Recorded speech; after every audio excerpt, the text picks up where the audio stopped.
Duway Mingming. Mingming. Hi. Hi. Welcome to my farm, Kamo Kel. Mm. This is your farm, Kel. This is yours.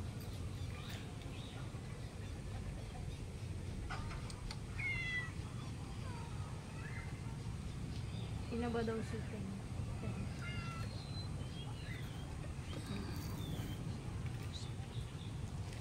Ayun, si Tente. Ano malanggam dyan? Wala. Put itim yan, di naman nanaan. Ten! Ten!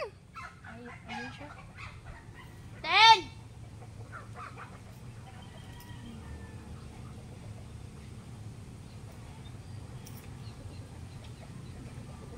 Ma, bakit may Si Sirena, nasan siya? Hindi ko nakita. ano sa pinakalood?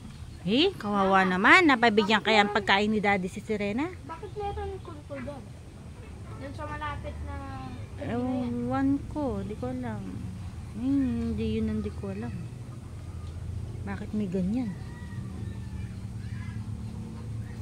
Baka may ahas na dyan. Kulkul ng ahas yun. Kaya nga.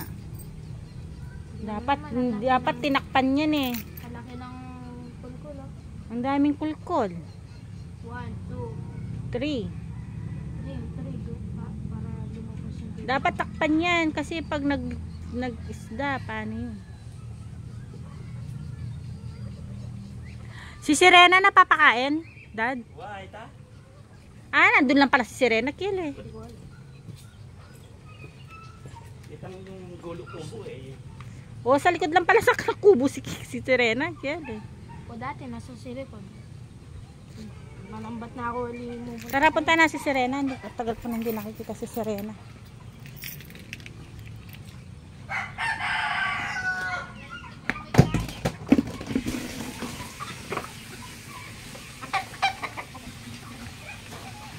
Bako. Daming alaga. Daming alaga. Ayun, si Sirena. Sirena! Sirena, bebe ko!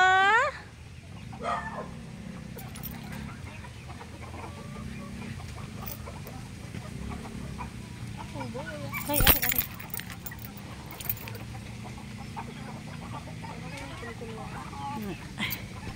Dako si Sirena. Nana. Sirena. Nano. Nano. Nano. Nano.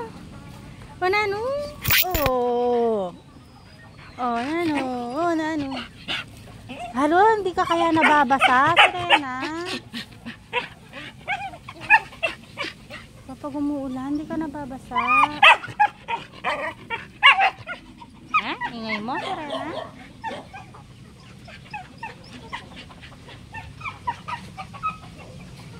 Sirena, nakita ako ng mga alaga ko.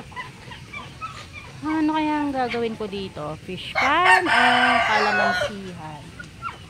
Bakit magganyan din yan? Syempre, natuyo. Kulkul ng mga fish? Hindi, magbibitak talaga yun. Kinuwani ay.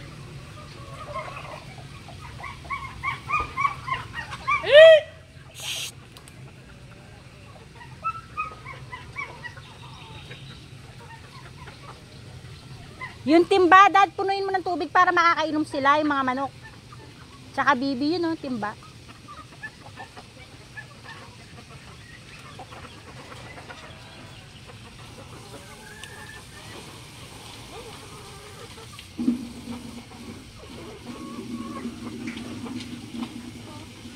Sindihan mo na lang yung ilaw sa bahay para alam nila may tao.